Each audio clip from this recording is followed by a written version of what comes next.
let's talk a little bit about the Syrian medical market. 20 million people, per capita GDP about 3K, so it's not a rich country.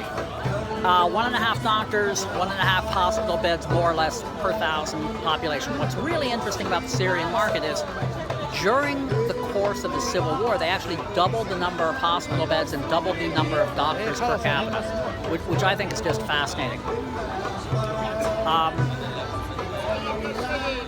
When you have a situation like this where you're following up after a civil war where really all the infrastructure was destroyed, there's always a lot of potential to rebuild. And when they're rebuilding, there's always a lot of potential business because they have to build everything up.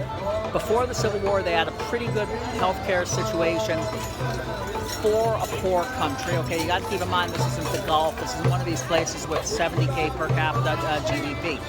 But they appreciated good medical care. They're used to it. They have good education.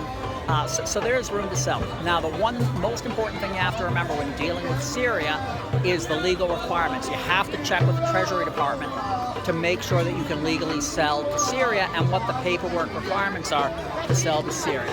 Remember, when you're ready to grow your international sales, reach out to us. We can help. When you decide it's time to grow your international sales, call us.